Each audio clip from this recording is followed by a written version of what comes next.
Like 1 minute left.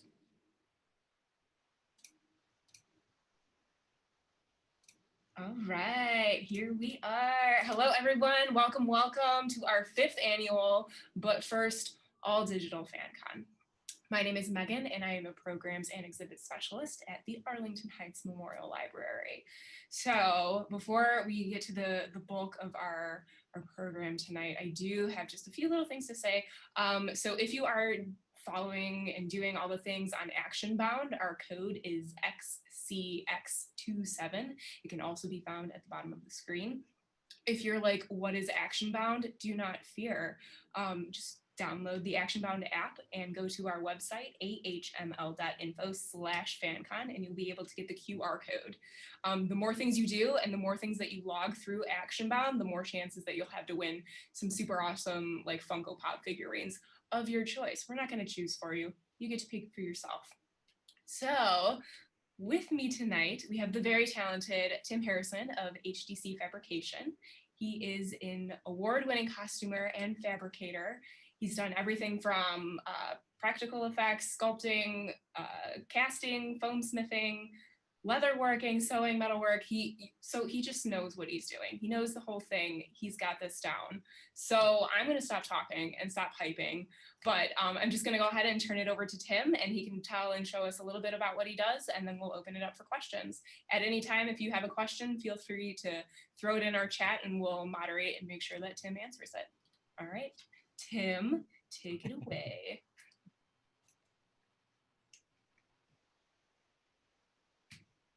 Hello. Thank you guys for being here. My name is Tim Harrison with Harrison Designs and Concepts, HDC Fabrication. Pretty much everywhere in social media. Just a little bit about us is our custom design and fabrication company. We do work for cosplay, film, theater, a lot of multimedia work. Do work with, as mentioned, foams, leathers, traditional sculpting, digital sculpting. We do 3D printing, mold making, casting, resins, and some silicones for prosthetic application, leather work, some metal work, electronic and practical effects work. Just pretty much any additional skill set that we can develop to help bring these fantastical objects to life will get done in the shop. So the goal here for today is, again, as a cosplay 101, it's if you guys have any questions to not sure where to get started, what kind of tool sets, what kind of materials to work with, costs of things, techniques for different things, uh, feel free to ask. That's why we're here. The goal is to share what knowledge and experience that I've got to help you guys progress and build your skill sets. And then we'll also be doing a live demo of some mold making and resin casting. Got some little 3D printed things, and we're going to do a simple one-part mold uh, and pour some quick setting silicones and resins and kind of go through the basics to show you how to get started with that. The We've been doing this since about 2012, initially as a hobby.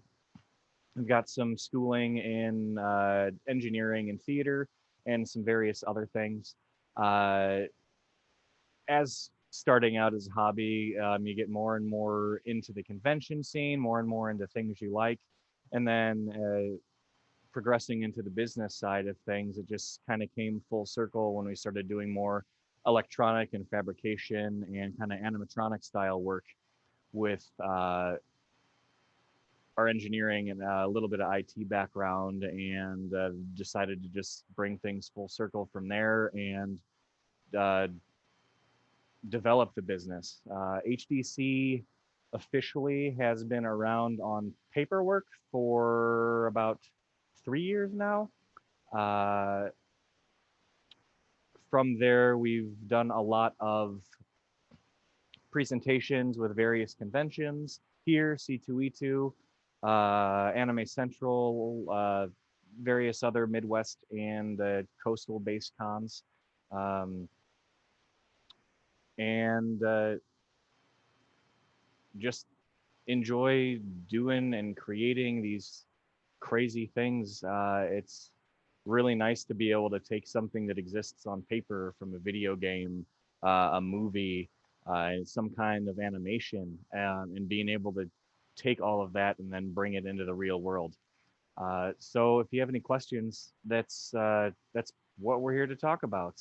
Um, we can start through basic materials if there aren't any questions, and kind of where I recommend people get started. There's a lot of options out there. A lot of things can be pretty intimidating.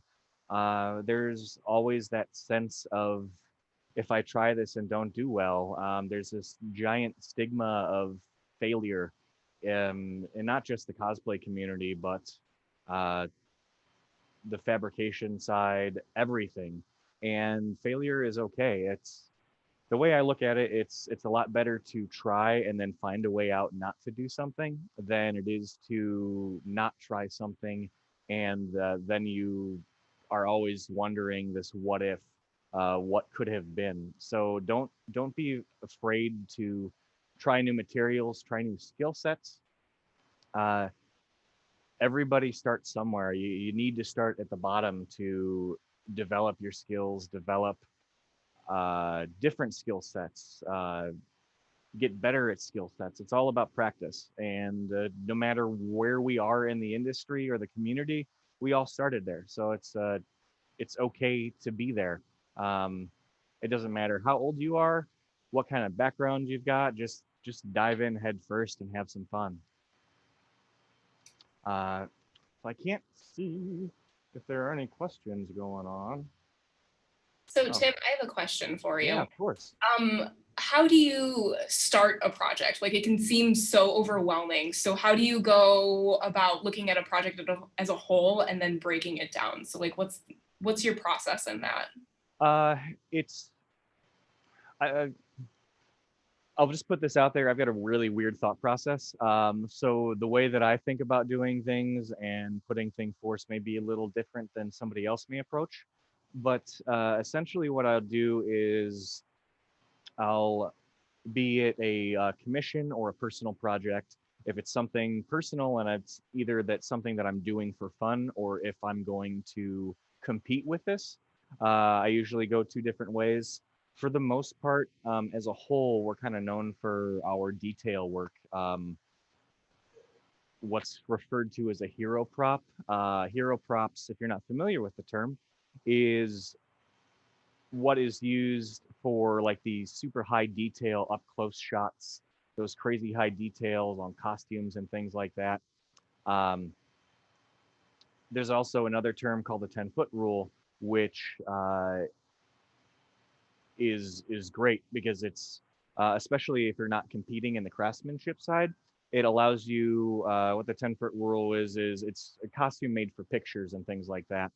Um, just generally when I make things personally or with the company, we strive for that hero prop level of detail, hero costume level of detail. So long story short, I'll look at what is exactly being made. So from there, being it a small trinket or something like that, or a full blown set of armor, I'll look at the time frame that I need to complete it. If it's something that I need to turn around more quickly, and it's not for a competition, I will outsource things to other members of our team, or contract out specifically for like 3D modeling and things like that. Uh, I'm a traditional fabricator, so I enjoy making things from scratch. But say you've got a full set of armor to turn around in 3 weeks, it's a lot easier to mitigate some of those pattern creations, and especially with 3D printing, allows me to mitigate time for the actual base fabrication. Uh, and then with that, it's a lot easier to delegate uh, less mundane or more mundane tasks like the forever sanding that is accompanied with 3D printing, uh, to members. Pretty much anybody can do sanding. So with that, we'll throw that out. With Fun builds, I do like a lot of foam smith work, just because it's a low cost material to use. It's really easy to pattern with and go from there. Um, so from that, I'll pretty much plan out uh, each process. Say we're doing completely from scratch, uh, pattern creation. This is my thought process, by the way, so I apologize that it's kind of all timey-wimey. Um, so I'll make the pattern. I'll translate the pattern to the base medium, be it, let's say, foam, and then we'll cut that out. We'll put everything together, kind of plan if any battle damage or things like that. I try to use for fun builds and things like that, durable, still all durable materials. Um, for foam sealing specifically, we've got a lot of industry sprayable things, a product called Creature Cast, which is a neoprene instead of more common things like Plastidip, and uh, then do our sealing and things like that.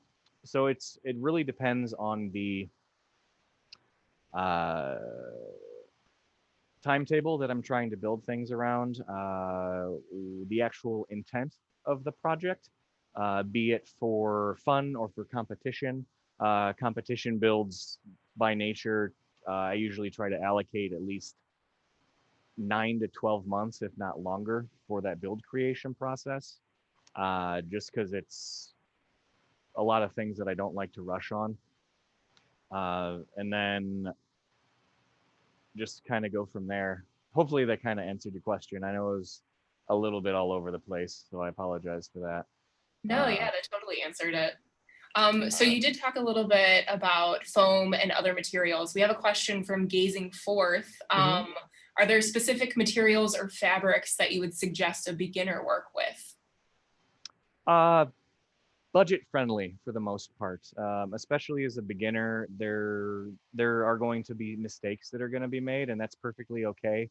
Uh, with that, though, there are some slightly more costly materials, especially on the foam side of the world, that can make processing and creating a lot easier. A lot of introductory foam work will uh, get into kind of like those Harbor Freight floor mats, which it's super inexpensive material, but you start getting into imperfections on the closed cell structure of the foam itself, and it also has that crazy texture on the other side, which depending upon what you're going to do, you can either leave it on the inside or you have to sand it off. If you get more into the fabrication specific EVA foams like TNT Cosplay Supply or SKS HD foam, you get a foam that's a lot easier to work with. So it can make the learning process easier. And there, you don't need to worry about that texture on the other side. So pros and cons to it. Fabric side of the world, uh, pretty much the lower cost, more budget friendly stuff would be great to start out with. As you get more into the competition and like the master level kind of things, that's when you want to start looking at some of the higher quality fabrics, because you get a better drape, you get better flow if you're looking at capes and things like that. There's also a lot of textural differences that can add a lot of character to the costume you're building. Uh, for the most part, just stick with what's in your budget, and it's okay to learn. It's okay to mess up. That's typically where I would direct people for the most part. Adhesive wise, there's a lot of glue gun stuff, especially on the foam side world, which is great. It's cheap. It's really easy to use. It's a little harder to get cleaner seam lines with that, so I typically recommend barge contact cement. It's a very great multi-medium adhesive. It's a being a contact cement. It's two parts, but especially with foams and leathers and things like that, it's got a really good solvent that helps eat into the base material, so you get stronger adhesion, which some of the other contact cements don't have. So that's where I would recommend. Hopefully that helps answer your questions, Gazing Forth. Thank you for asking. Awesome, thank you. We did get another question Yeah, from of course. Stranger Things. So we do see that there's a Mandalorian behind you. Can you Yes. talk about the different costumes that you've done so far? Yeah. Less than I would like to say for especially as long as I've been doing this, and then commission work. So we've done started in the steampunk scene. It's been a tinkerer and maker for as long as I can remember, but after college, I really hadn't made anything in a while. For Halloween 2012, I think it was, I decided that I wanted to start making stuff again. I wanted to make costumes. So I really enjoy the steampunk aesthetic. I'm a big Nikola Tesla fanboy, and it's kind of that nice alternative history twist to it with all the fine fashion stylings of the Victoria and Old West era. Uh, so I decided to make a couple of firearms. Started out with modifying a base, which was an old school Nerf Maverick, if you are familiar with the old school Nerf Mavericks. And my big stipulation was that I wanted to put a plasma ball in there. So I just kind of built the weapons around that. And that ended up being my first foray that kind of restoked the fire of creating costumes. From there, I did a lot of other steampunk things, and then did a design for a custom Final Fantasy Black Mage. Uh, that was in 2016, and I did a lot of other foam armors. I've done some Dragon Ball Z Vegeta stuff.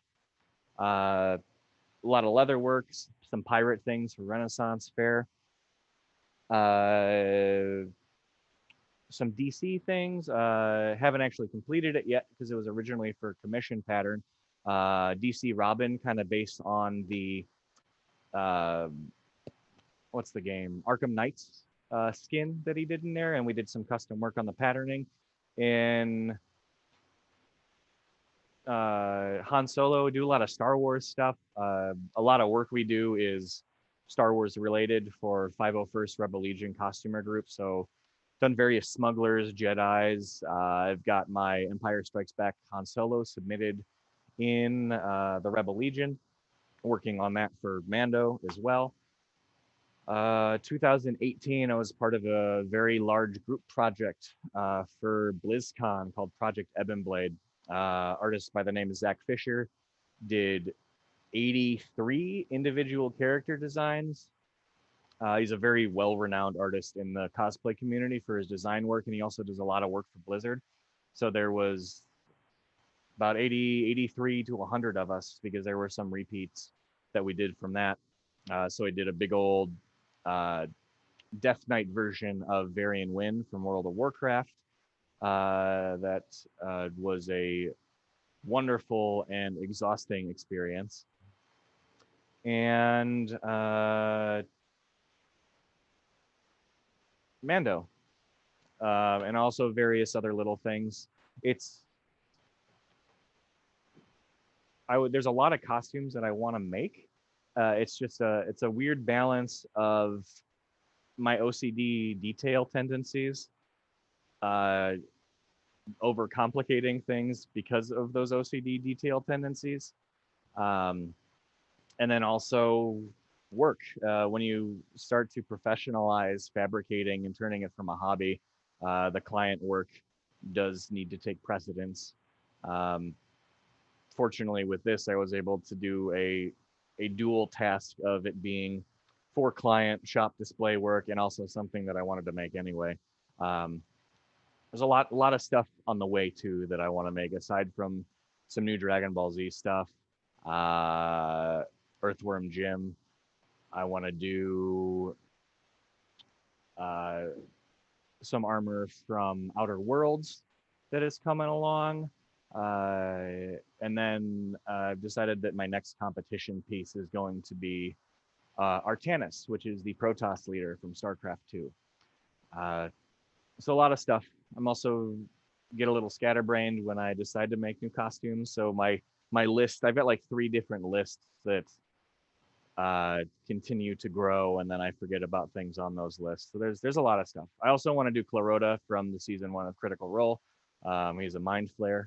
If you are not familiar with Critical Role, if you're not familiar with Dungeons and Dragons at all, he's a Cthulhu-y looking dude. But that'll be a nice, fun sculpt as well. Yeah. Hopefully that answered some of the things. A lot of Yeah, Star Wars stuff. I'm a big Star Wars nerd.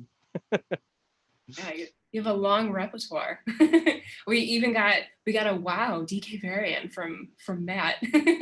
So we do have a couple more questions. Yeah. So where do you get the plans for your armor? Do you just make it up, or is there a site that you go to get them? Uh, for the most part, we scratch pattern everything in house. For things like Mando, because for this display, trying to squeeze it in between client work and then also get it ready for C2E2. We put this together from nothing to this in 3 weeks. So things like that, I'll outsource. This particular 3D model set, the armor was done by Woodtech Armory for the files. The helmet was done by Red's Props, who also did the model that we use in-house for the rifle. And then we also developed the new version of his little blinky grav charges for the Mando-y stuff. So all that stuff was outsourced. Some of it was outsourced. All the leather and stuff, leather stuff we patterned in house. And things, pretty much entirely all of our foam work, leather work, our scratch fabrication stuff is all patterned in house from scratch. A lot of the 3D stuff, just because it is time sensitive, we'll outsource just to save some time and mitigate some of the creation process. 3D printing, especially, and even foam work, there's a lot of great resources out there for models and also that model creation process. It's just a matter of searching on the Googles, and you can find a lot of cool stuff out there. Cool, thank you. We have a question from Laughing Rat. What are the most common things you notice that crafters forget to do to finish their work? The most often overlooked finishing touches to really complete their project? First off, hello. Thank you for tuning in to everybody. But I know Laughing Rat. A lot of things. It's a lot of little detail stuff, like the cleaning, the refining, finishing stuff. Seams are usually a big thing on needlework. When it comes to foam armor, a lot of again, seams are a big thing, like all around. And when you get more into like the master level, especially in foam work and things like that, if you have 2 identical costumes, that can really, everything's cleaner. When you come to like electronics, wire management is huge.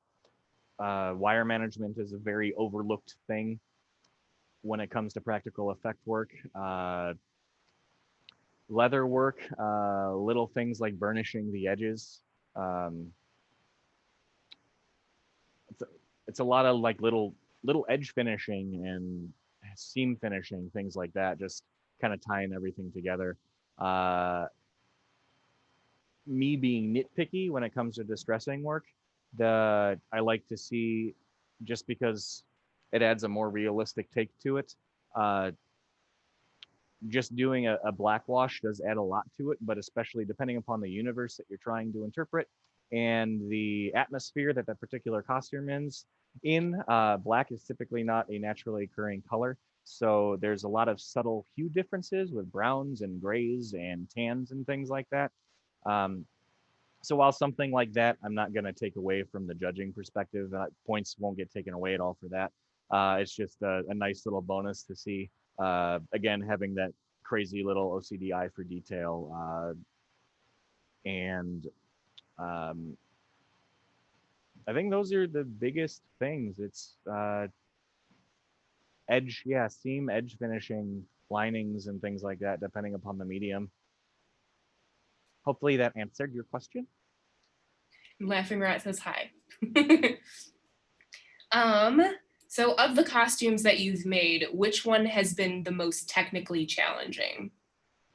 Death Knight Varian, for multiple reasons.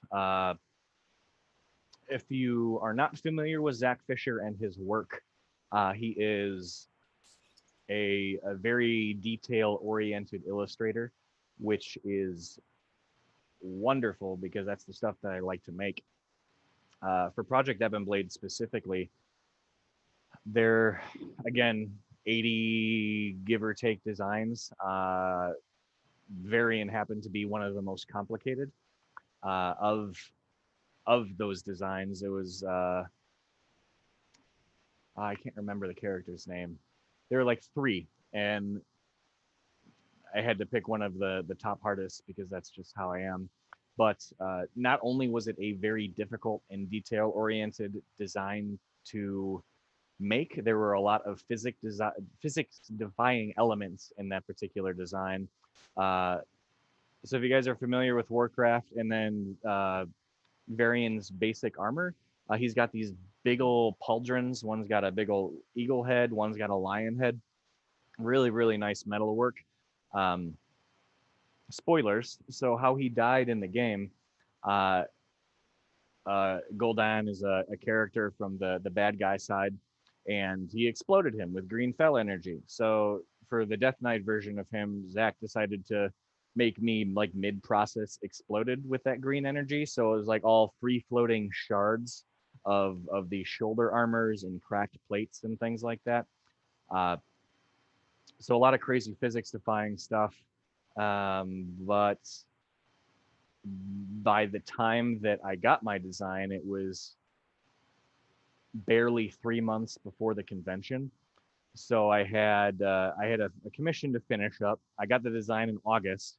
BlizzCon was November 1st. So I had about 2.5 months to take something that I originally was going to have about 6 months onto.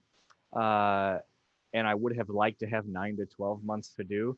So it was a lot of custom sculpting work. We custom sculpted a lot of things like that. We did a lot of quick foam work, which came together very quick, fortunately. Also, I had to find sealants and paints that would cure very quickly in order to meet those deadlines.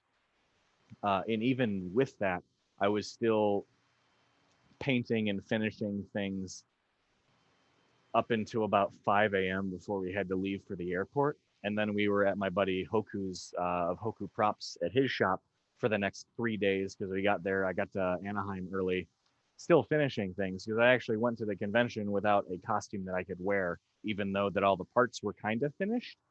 So it was a matter of taking those times, those days and parts and making it wearable, all on no sleep, which I don't recommend. It was a great experience. It's just to date, and I think for a while, going to be the most challenging thing that I've ever brought to life. I still plan on remaking it to the vision that I originally had designed for it, but between the complexity of the techniques that I needed to use, the complexity of the design itself, and also 10 weeks essentially to bring this thing together, that was by far the most difficult and complicated thing that I've had to make so far. There are pictures of it on Instagram and the original designs and everything. If you are curious, or just feel free to ask about it later. But it's a very rewarding and exhausting experience. Oops, sorry, I was talking and my mic was muted, so Oh, it's okay. I'll just unmute my mic this time. So Carl has a question. What things do you look for as a cosplay judge? What are the features that break ties? As a judge, what I look for is overall the cleanliness of the finished product, and how the skills were implemented, um, and how those skills that were chosen to create this costume actually fit the design, fit the aesthetic. From there, I'll get into kind of the aforementioned cleanliness of the finished product. There's crazy little detail works, variations in textures and colors, variations in techniques used. Um, and the complexity of the build as well, depending upon the level, be it novice, journeyman, or master that we're looking at.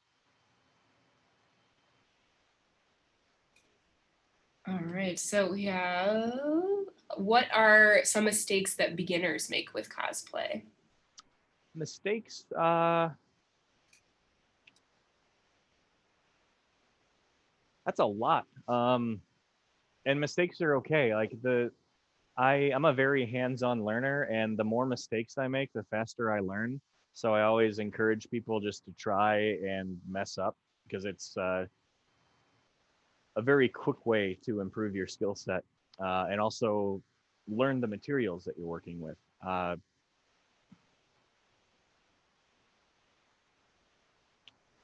It depends on the medium. Electronics, the most common thing that I see is people getting the wrong type of solder, especially at hardware stores. There's a lot of solders for like plumbing, and can even get solders for glass work and things like that. Electronic solder has a built-in lubrication that you can apply separately if you want to. It's called flux or rosin core. Um, but I get a lot of questions that when they're trying to solder their joints or their components together, that things aren't flowing really well or flowing easily, and it's typically because they don't have the right kind of solder, because it's lacking that lubrication. For needlework, uh,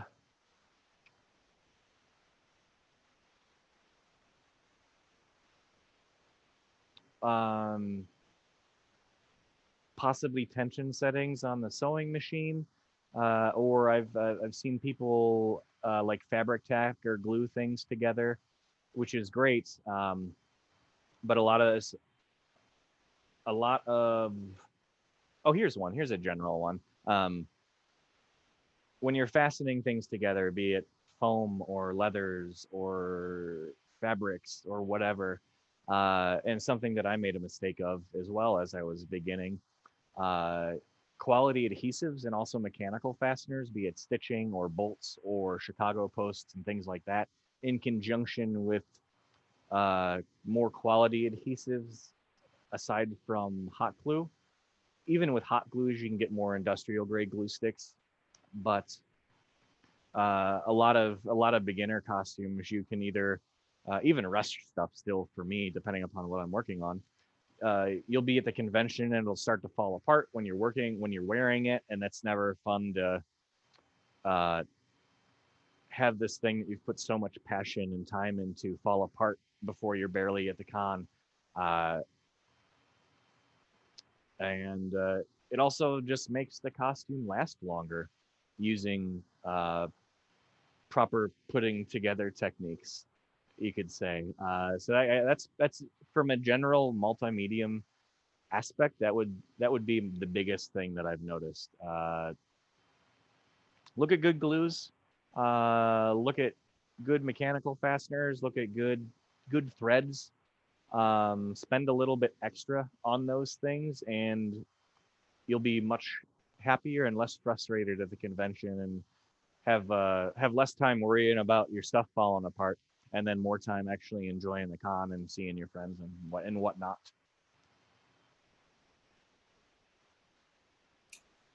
Awesome, thank you. Yeah, and they thank you too. We have a comment and a question. So Yeah. Boba Jet, aka Debbie, reporting, "I love you, Timmy." That was all an exclamation and Hello. cat. And their question is, do you have any dream builds that you don't feel prepared to tackle quite yet? Green builds or dream builds? Dream builds. Dream builds. Uh, Artanis is going to be a big one. I, especially competition builds, I like to step out of my comfort zone a little bit. And I also like to do things that I particularly haven't done before. Uh, Varian was a big one with that. Just being a full giant set of multi-medium armor with needlework and sculpting and casting. I was with Varian, I was a little off topic, but I was really worried because I hadn't sculpted anything in probably about 20 years, and there was a lot of sculpting aspects of that costume. So that stressed me out. With future builds, with Artanis specifically, I never done a bodysuit. Need to do a bodysuit. I've never worked with stilts. If you're not familiar with the Protoss race, they natively stand 9 feet tall and they've got the crazy chicken walker legs. So I'm going to have to work with those. He is going to require a full silicone sculpted head mask or head unit. I haven't decided where I'm going to go with that. I haven't done one of those. A lot of that one's going to have a lot of new things that I'm a little worried about. Because if any one of those things goes wrong, it's going to ruin either me or the costume. So that's the big one that's been on my mind so far, because there's a lot of unknowns. But I like to challenge myself and I like to step out of my comfort zone. And the more I challenge myself, the more sometimes I'm driven to meet my expectations with those new skill sets and new designs things, and somehow kind of pull it together. So we'll see how that goes. I don't know when I'm going to start him yet. He is intimidating. The storage aspect of an 11-foot tall alien beast is mildly intimidating. So we'll see what happens. He's the big one that's been on my mind so far. So I have a follow-up question for that. Yeah. With everything that is so new that you're going to be putting into this particular costume, how do you go about preparing for that? With new skills, I'll either rarely take something small and try to develop it, or just dive in head first. I like diving in head first because it opens up more chances of failure and more chances of things to go wrong, which allow me to more quickly experience all those little quirks with the new medium or material, and in turn allow me to learn it quicker. So it's not for the faint of heart. It's not for everybody, but that's typically how I go about new things. Is I'll just kind of dive in. 97% of the time, there's a rare chance that I will do some testing, maybe. But most of the time, I pick a new medium or a skill set and I get super tunnel visioned on it and learn its quirks and learn its pros and its cons and test things out and kind of go from there. It is a little, especially with mold making and resin casting, it's a expensive failure when it fails, but it doesn't matter how long you've been doing it. There's something can always happen, but kind of diving in head first, it allows me to grow the knowledge, especially on tight deadlines and things like that, on how to cut the corners that I need to in order to get things done. And if there is an almost catastrophic failure, kind of how to navigate around that and recover essentially. So hopefully that answers the question. Yeah, absolutely. And Boba Jet fully believes in you. They say you're immensely talented, and even if you stumble, you will stumble into greatness. Thank you. We have another question from Laughing Rat. What is your favorite cosplay malfunction story? Oh,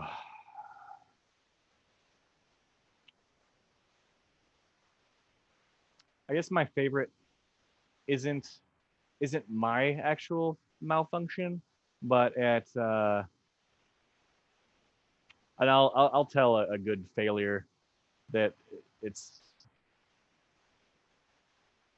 not a favorite, but it was a kind of almost catastrophic.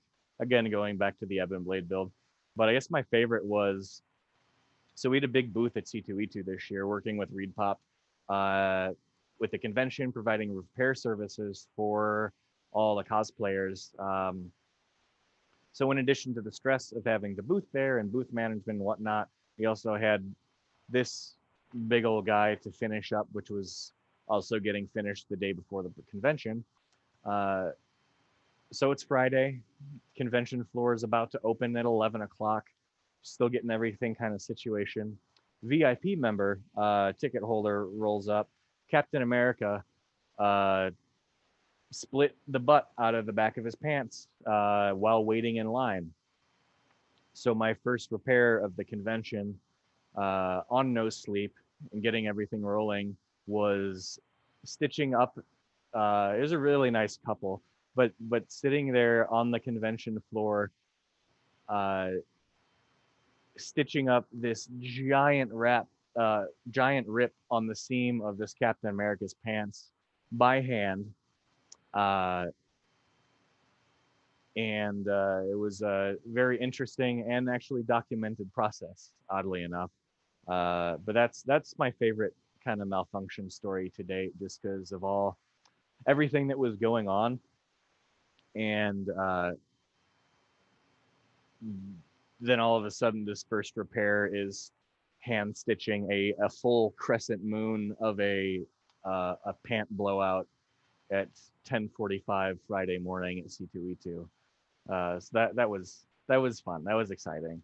Uh, Personal stuff, not really a favorite, but still kind of the most traumatizing, was going back to Project Ebon Blade, uh, for molding one of the pauldrons for Varium, for this fine eagle fellow. So I originally decided to pressure cast everything, which I'll talk about in the demo. But it's he's a big guy, and in order to save time, because we were on crunch time, instead of doing like a brush on mold with him, I just did a 2-part dump mold, which is, if you're not familiar with molding and casting, it's where essentially you make a box and you uh, just dump the silicone over it, which uses a lot of silicone, especially something like this. Uh,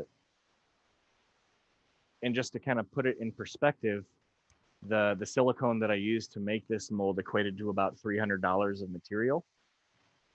And I, being exhausted as I was making the box to mold this guy up and pour the silicone into it, I forgot to measure the size of my pressure pot that this box had to fit into. So I start mixing the silicone, which is a work time of about 30 minutes, and I go to put the box in the pressure pot, and it doesn't fit. So as I've got $150 worth of material in getting ready to be poured and mixed up, I'm rebuilding this box on the fly to try to shove it into this pressure pot. And the first half went fine, but because of the quick hodgepodge of reassembling this thing, when I put the second half together, it completely fused both sides of the silicone. So I had this giant hunk of silicone with a sculpt that I had spent 60 hours on that I may not be able to use. Uh, so I had to carefully saw out and try to find the seam on this 40-pound block of silicone to try to salvage this cast or this mold that I was making. And fortunately, I was able to salvage it and save myself a lot of stress and heartache, because that would have been the breaking point for me finishing that costume, I think. So that's not my favorite, but probably my most memorable fail, fail or fabrication fail for costume making. Uh, Long story short, make sure you give yourself enough time to do exactly the things that you need to. Thank you. So Laughing Rat and I are still chuckling about your first story. And Oh then yeah. you did a great service for America's butt. Yeah. So a lot of things that cosplayers make are not necessarily things that have been made before. Mm-hmm. So how would you go about making a pattern or a template for something? Let's do foam stuff. So I'll try to find a lot of reference pictures that give me detail shots of whatever I'm trying to make. Let's say armor, just like torso armor. Detail shots, as many angles as I can. If you've ever tried to make an pattern before and uh, find reference pictures, you will understand that's a more difficult task than it sounds.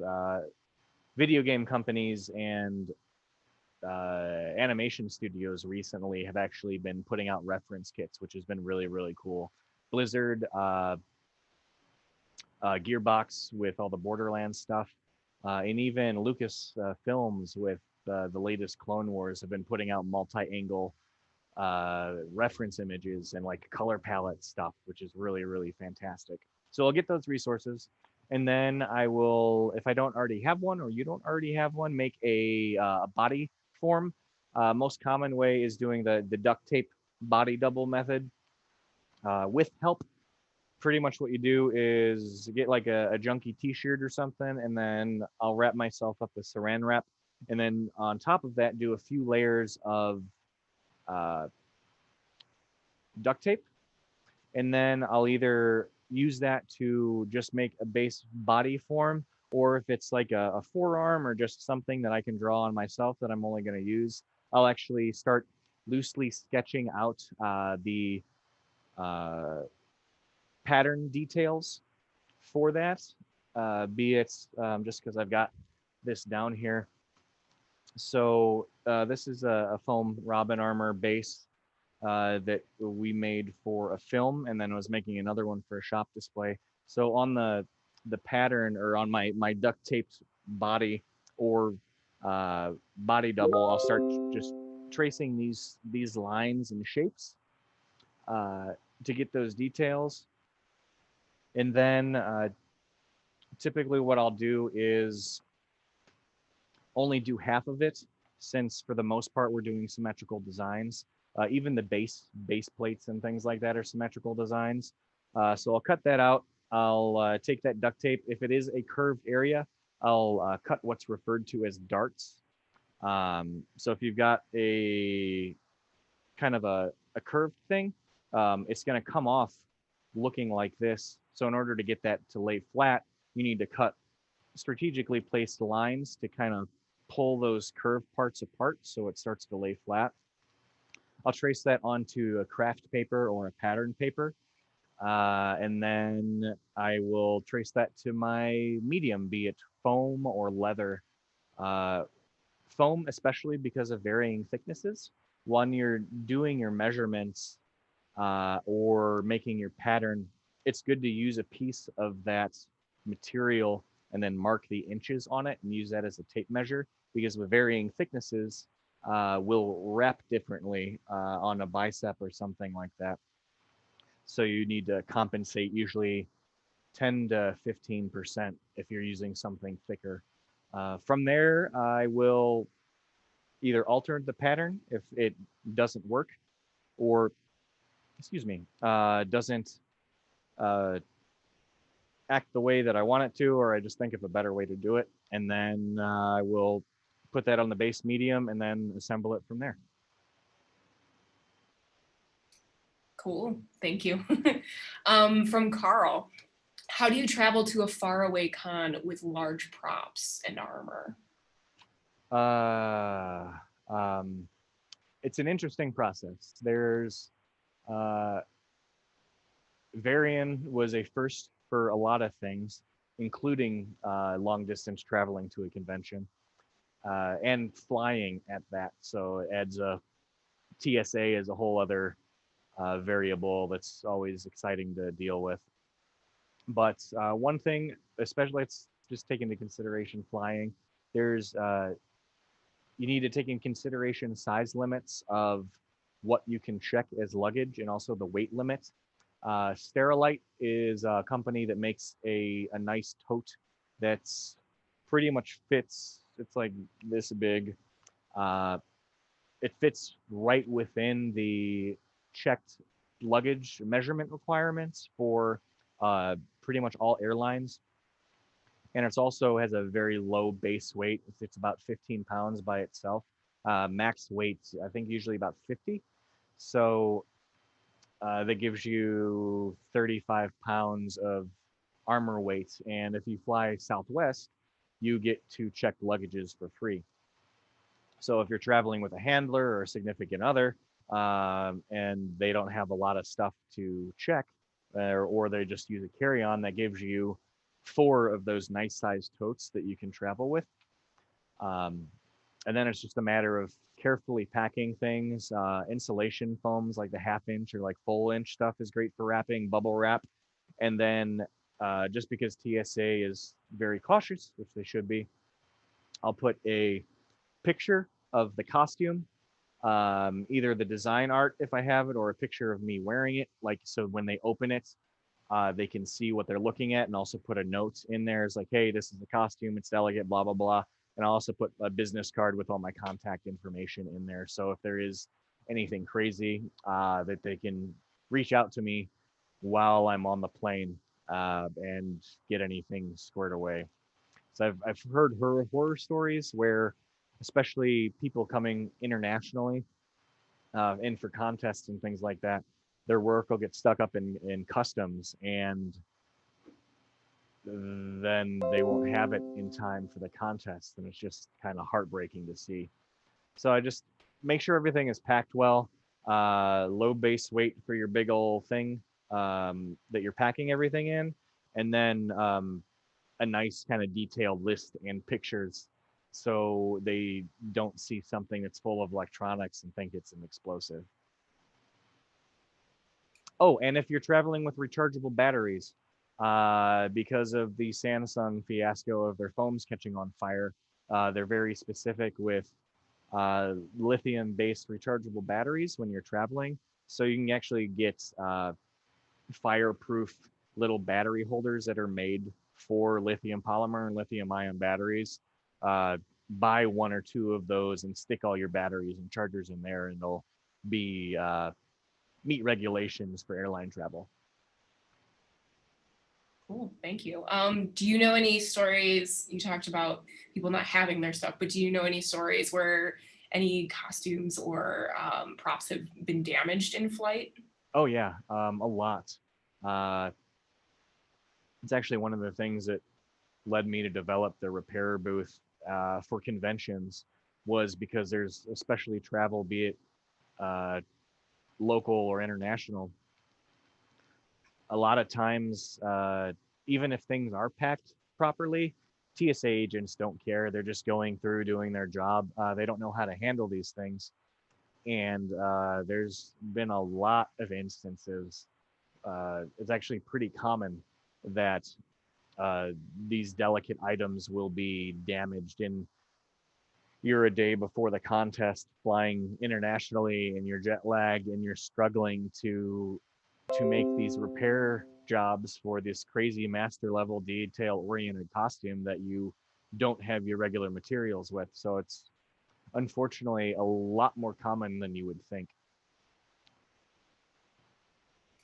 Thank you. Another question from Gazing Forth. Have you ever taken any creative liberties with the designs of any of your costumes? Yeah, I love custom design stuff. I enjoy straight up replica work and I enjoy custom design work. They each have their own appeal. Uh, Black Mage specifically was a custom design work. A lot of all steampunk stuff, because there really is no reference stuff, is typically custom design work. Um, it's really, really cool to do that straight up custom work, because it gives you a lot of creative liberties with details, and also to explore your skill sets, and also put a lot of your personality into the thing that you're creating, because it's custom to you. You're the only one that's making it, and it's a really cool thing to see that stuff come to life, and something that I haven't done in a while. Just from the business side of things, it's a lot of replica work, but it's something that I miss doing a lot. From the industry side of the world, it is strictly custom design when you're making things for film and theater, which is a really appealing side to that. Typically, you're just given kind of a very loose reference image or kind of sketch, and then it's your job to make it real, which is again great because there's a lot of research and development and engineering, a lot of imagination in the creative process, and then a little bit of stress depending upon if you're making something for somebody else that's completely custom and scratch built. But it's steampunk stuff especially I really enjoy, because I like that old kind of Tesla punk, Nikola Tesla, like these what ifs of science fiction with technology based things, and it's uh, a lot of really really cool things you can do with it. So I enjoy it. It's one of my favorite things to do. I just haven't had the chance to do it in a while.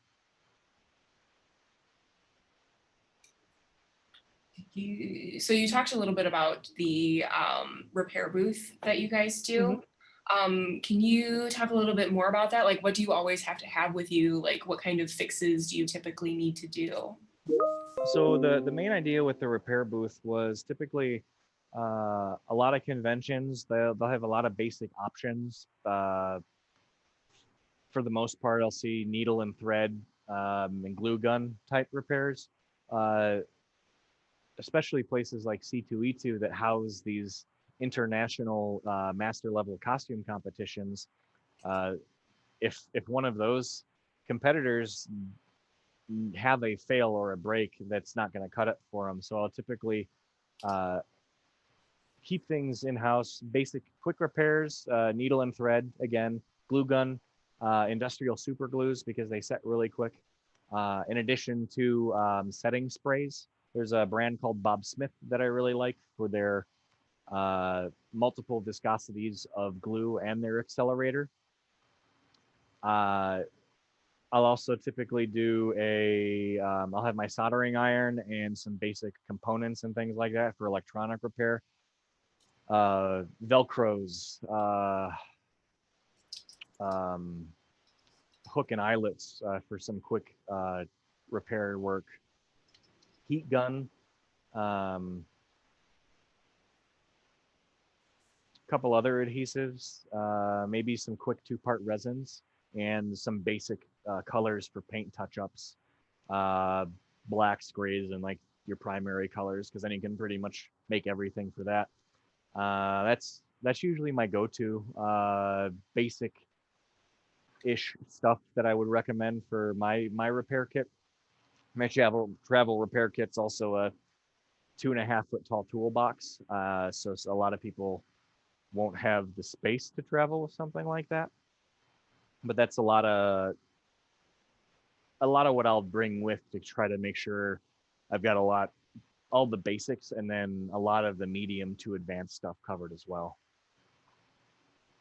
Cool, thank you. So we did have a comment that was accidentally deleted, but I think I caught the gist of it. So are you, oh, we got it back, never mind.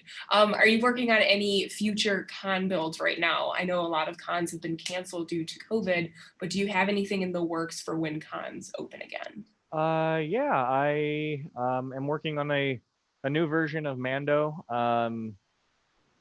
That's the big thing right now. Just due to the quick turnaround time with that, there's a lot of inaccuracies with this costume, and a lot of corners that I had to cut to bring it to life. So it's almost a slowly going to be completely scratch built, with more accurate files, a more accurate finishing technique, actually finishing the leather patterns. And since C2E2 have also re-dyed the whole flight suit and soft parts for more accurate color representation, and also updated some things with some of his accessories. There's also the new Vegeta armor that I want to make. Um, I also want to finally finish my Goblin Slayer armor. Uh, the Robin armor as well is something that I want to finish. And oh, there's so many.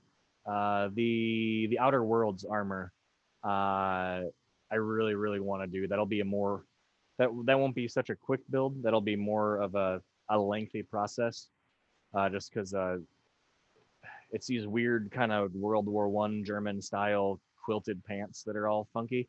So those are the kind of the things that are on my mind.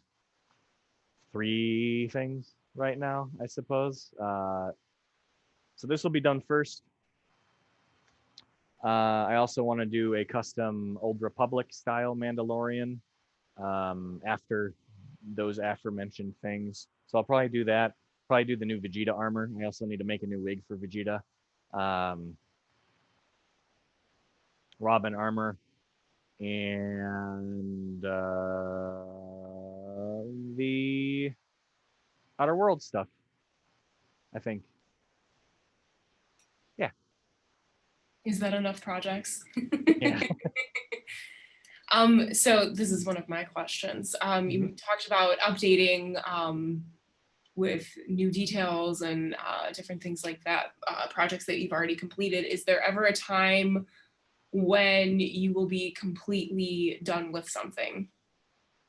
Or is like your perfectionism and new updates in like the show or anything like that going to keep adding more and more detail? It depends on the build. With Mando specifically, they'll reach a point where I can get this as accurate as I can, and then that'll be done. I'm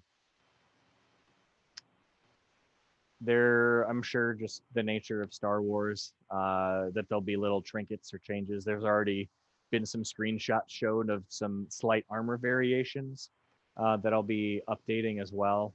But there aren't a lot of costumes where I'll go back and refinish. Varian, I'm going to essentially scratch build him just because he didn't even get close to where I wanted him. He was like at BlizzCon, and what's been pictured is probably about 60% of where I wanted it. And it's a lot of, that's a 10-foot rule costume, just because of how much time was cut to create that. So I want to go back and completely remake him. But it's Star Wars stuff and a few other things depending upon, I guess it's for the most part, it's a lot of rush builds that I'll go back and retouch, because my Saiyan armor was a retouch and rebuild as well, because that was a 15-hour build initially. So mostly those things that I just kind of put together quickly, I'll go back and revisit and improve or just completely make again. This is another stiff like this, and then the Saiyan armor is a nice thing to revisit as well, just because updating both of those things and for cleaner finishes and accuracy also are really great marketing aspects for the business side. So I'll go and revisit those as well. Yeah, that makes sense. Do you need a perfect cell for your Vegeta? Do I need a perfect cell for my Vegeta? Yes. A winky face, yeah. Somebody's got to shoot me. So you just mentioned a 15-hour build. If you don't have like a super strict timeline where you're doing work for somebody else, how long does something typically take you to make?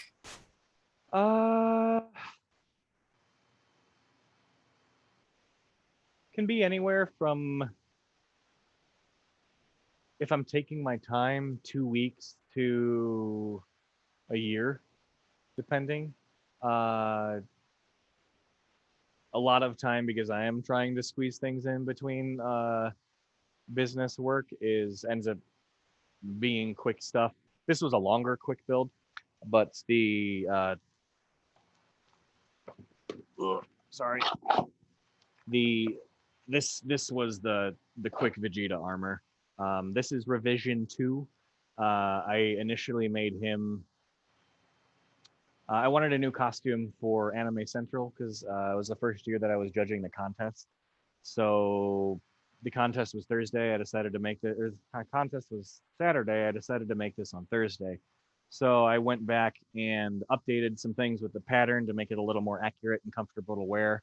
And then I'll be going back and just optimizing the pattern a little more, and then also doing the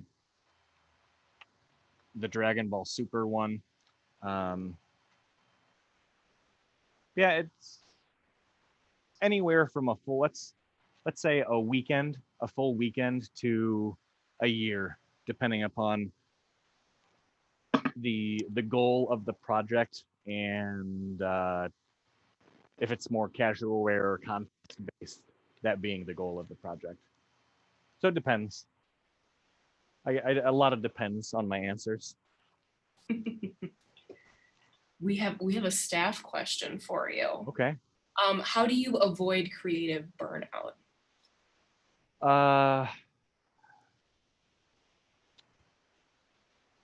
That's tough because I push myself too hard sometimes, and then I hit that burnout, and then I push a little bit more, and then I get overtired. I would suggest not do that.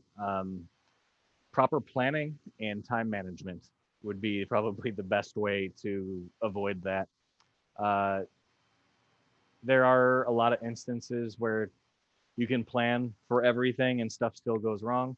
And there are also a lot of instances, especially in the film industry, where it's really, really quick turnaround time. So you've got a long day of a week where you're just grinding and grinding to get this thing done, and it wears you down. But it's just the production schedule. So it's the best thing when you can, proper time management and scheduling, and also listening to your body, which I've gotten a lot better at. And that helps me a lot with burnout. Also exercise. Find something that helps kind of reset your brain and reinvigorates you. For me, that is running and exercise. So I try to keep up with that. And that helps me stay mentally productive and energized. Cool, thank you. How does one become a cosplay judge? You can apply to be a judge. It's there's a lot of conventions that put up applications where you send in an application and details of your work and any experience that you have on the competition side. There's also a lot of instances where a convention will ask you, just knowing the work that you've produced, reputation, working with conventions, be it panel presentations and things like that, and just other ways, be it streaming or panels or YouTube or just your cosplay builds in general. That news gets around to convention heads when they're looking for presenters and judges and things like that. And if they like what you do, they like your work, and they see your work doing panels and things like that, it and those conventions like you for doing your panels and that, they'll reach out and approach you for doing judging or MC or things like that. Excellent. I want to jump back a little bit, back to your background. You talked about how you were tinkering and you did a lot of steampunk things, but how did you, let me rephrase this. So was it just you like looking at YouTube in your garage, or did you like take classes? Like how did you come about this hobby and then make it into like a living career? Uh, a lot of just kind of trial and error. I've always been pretty interested in various mediums artistically. So I just kind of play around and uh, find something that I want to make and just kind of go from there. There wasn't a lot of stuff on YouTube uh, back in the day when I started doing a lot of the stuff. It was a little bit before Kamui and like Punish Props, and those guys started doing their work.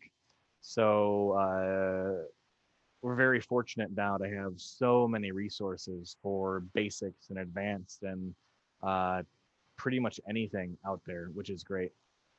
So it was for the most part just uh, finding things that I liked, reading articles online if there was a technique, and then now if there's something, a lot of YouTube things. If you have the funds to do it, Stan Winston School is a great resource for a lot more advanced and even basic techniques. Um, but it's a monthly or annual subscription. But if it's something that you're looking to get into more and learn, it's a very, very, very great resource to have. I think it's about, if you pay in full, about $300 a year or about $30 a month, if I recall correctly. Cool, thank you. From Laughing Rat, what are some crafting techniques or materials you think are underutilized in the costuming world? Uh,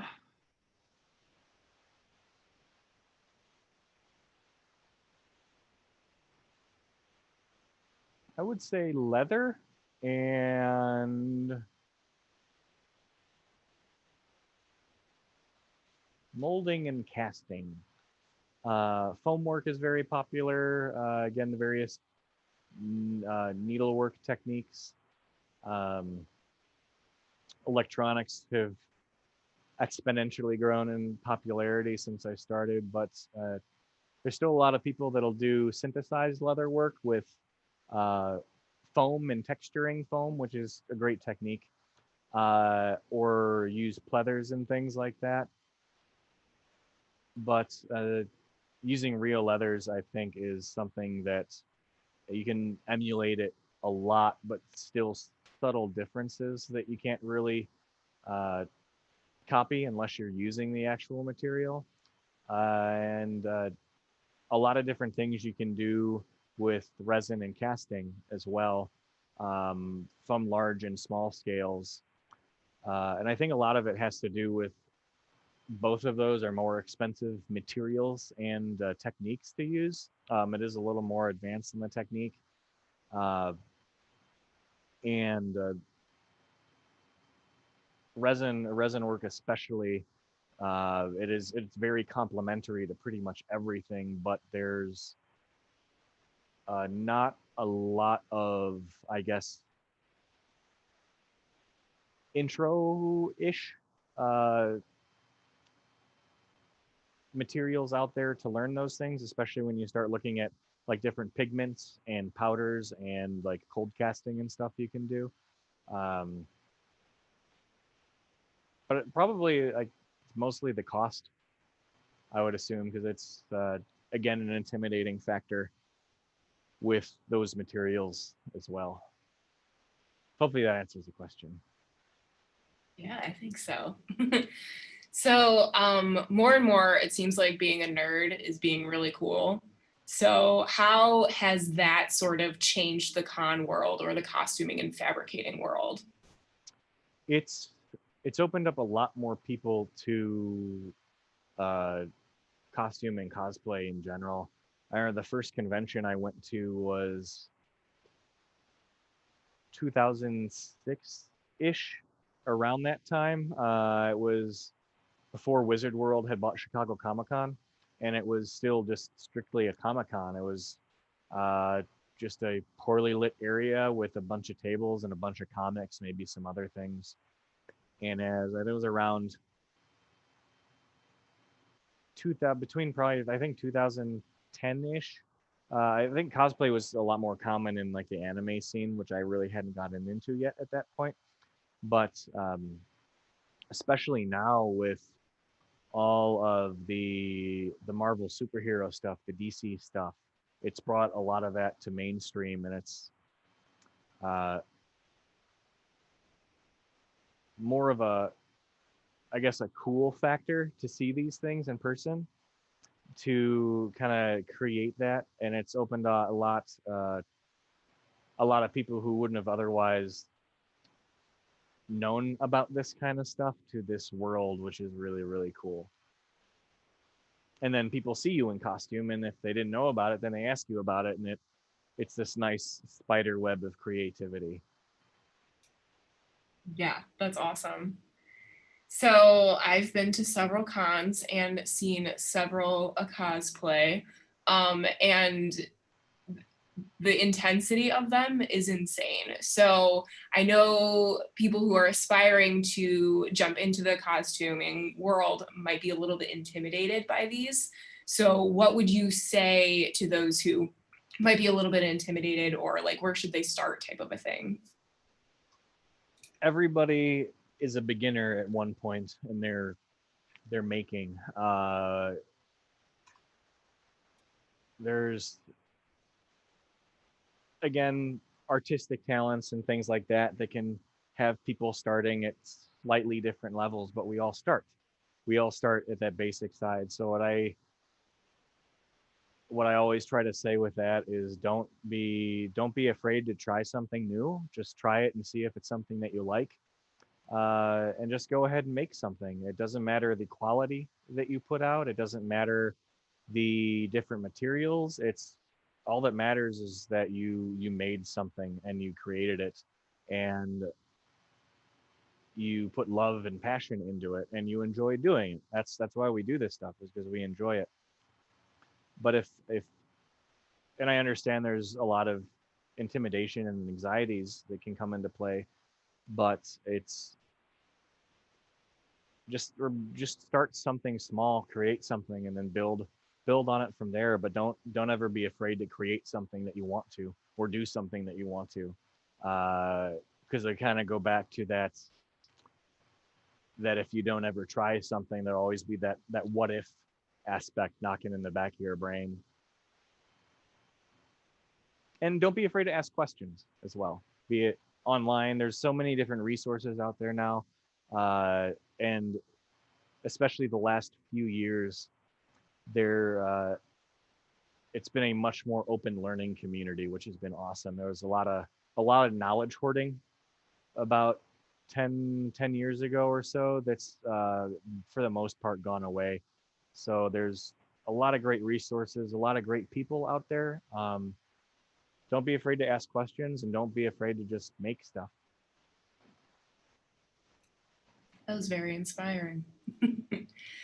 So we did talk about malfunctions that you've worked with and different projects that you've worked on, but what has been the favorite one that you've worked on? Uh,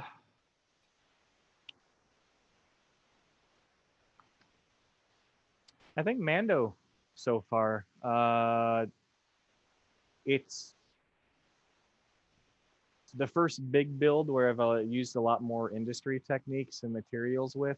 Um, it's actually my first mostly fully 3D printed armor. I've primarily just done small accessory pieces or just helmets and things like that. It's Star Wars. Um, I like hard to achieve glossy finishes. And it's got a lot of cool trinkets and gadgets and stuff. And on top of that, it's multimedia, which I always enjoy. It's got electronics, it's got leather, it's got cool finishing techniques, it's got fabric, it's got a helmet, um, and I get to hide my face, so I don't need to worry about putting on a wig or doing my hair or doing any makeup or things like that. Hello, cat. Uh, so yeah, right now it is this shiny goober right here that I think is my favorite. Just a lot of, and another thing, just the source material itself. It's been a long time since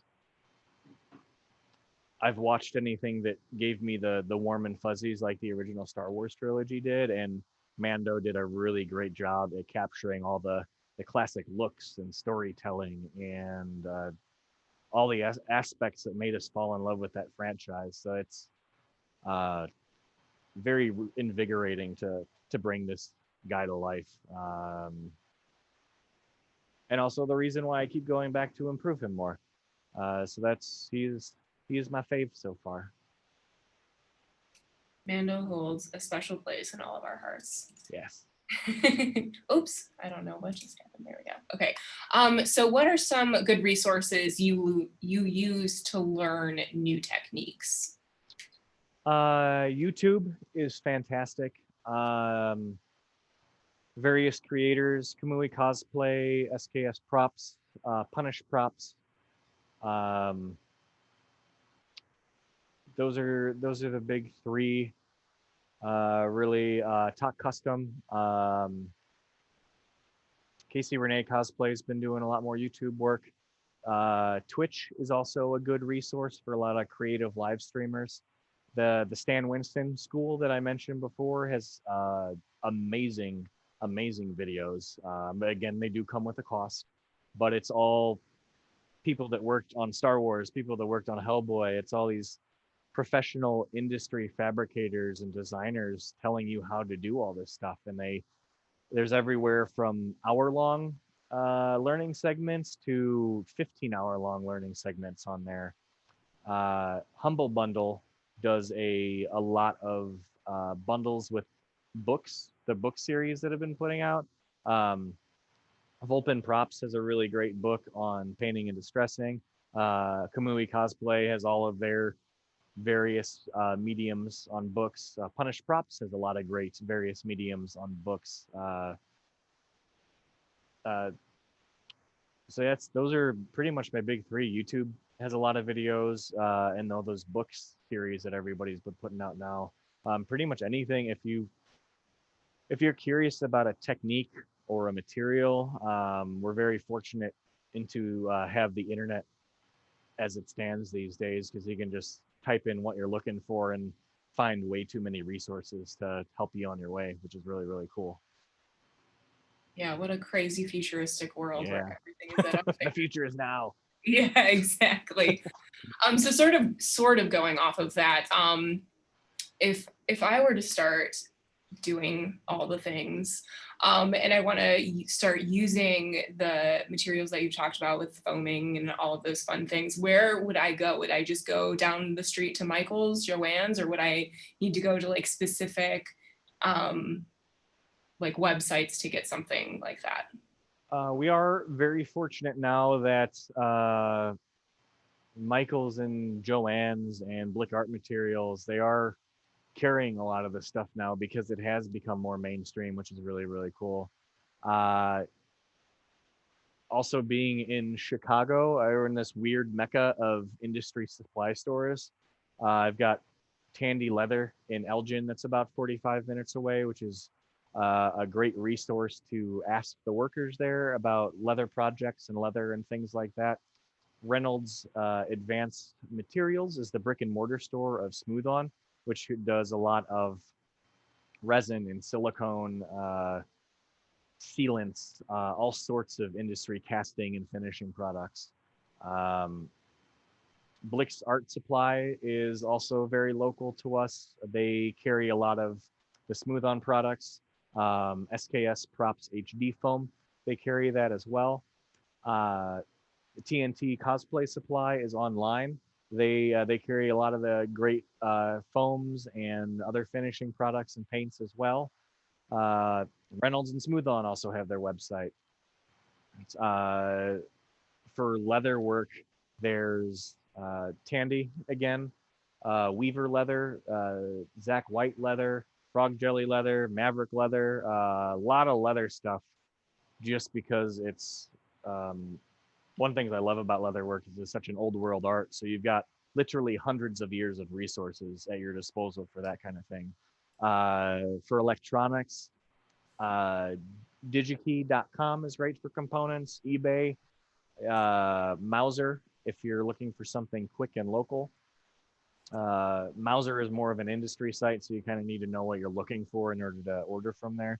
DigiKey is similar, but they've got more pictures and things. Paint,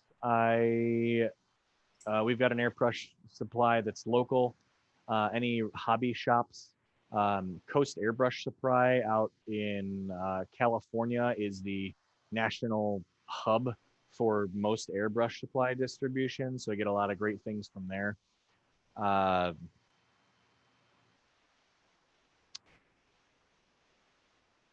A lot of online stuff. If you have like a Tandy or an art supply store by you, they're carrying a lot of things. The resins are a little more specialized, just because a lot of the art supplies will kind of carry some basic things, but Reynolds doesn't have a lot of brick and mortar stores. I think there's 11 in the nation. Just lucky enough to have one 20 minutes away. I think those are the big ones. Hardware stores, depending upon what you're looking for. It's always fun when the workers there ask what you're looking for and you kind of describe what you're doing and they give you a weird look and walk away. But I think that's most of the big ones that I use. If you're international, Art of Wigs. Art of Wigs is local to Chicago. Art of Wigs Canada. They carry a lot of wigs and other supplies as well. Lumen's Art Supply is Australian based. A lot of great things.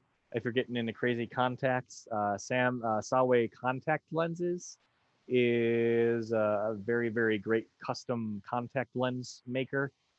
I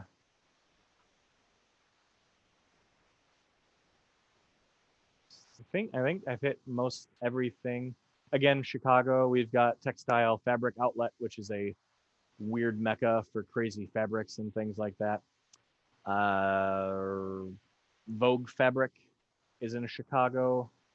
There's I get a lot of stuff online. Fabric.com is really good. I get a lot of my faux furs, excuse me, from Fabric.com. I think that's everything. I'm sure there's something that I'm forgetting, but that should get you started with all sorts of crazy stuff.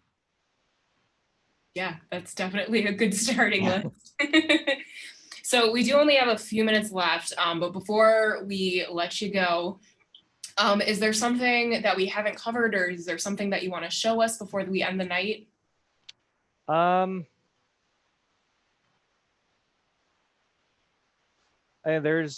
There's a lot of cool and crazy techniques out there and demos. We could probably do this all day if you guys ever wanted to, and just go through all sorts of crazy different stuff.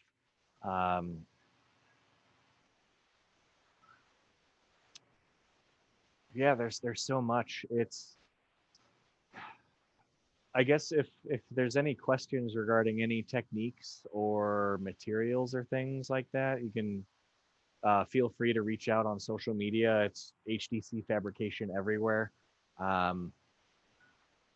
There's so many ways to do things, so many different materials to do things. Are there any more questions that you guys want regarding anything?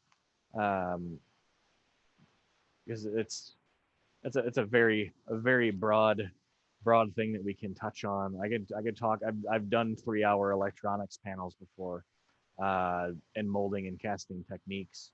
Yeah, I guess feel free to reach out. Don't be shy. there's a lot of stuff that we can touch on. There's a lot of stuff we did touch on. I tend to throw a lot of information out very quickly. There's also a lot of stuff that I didn't even think about. So just, yeah, feel free to ask. There's a lot of stuff out there. Excellent. Thank you. And thank you for making yourself available for further questioning. Thank you guys. Yeah, thank you so much for your time and your knowledge and sharing with us and being part of FanCon this year. Thank you to all of our participants and all of our questions. I feel so enlightened with everything. And as part of FanCon, make sure that you go to ahml.info/FanCon to find everything that's going on. For more information about Tim and our other presenters, you can find them at ahml.info/FanCon/presenters. And all of Tim's information is on there and how to reach him. All right, well, thank you all very much. And maybe I'll see you tomorrow at FanCon. Thank you guys.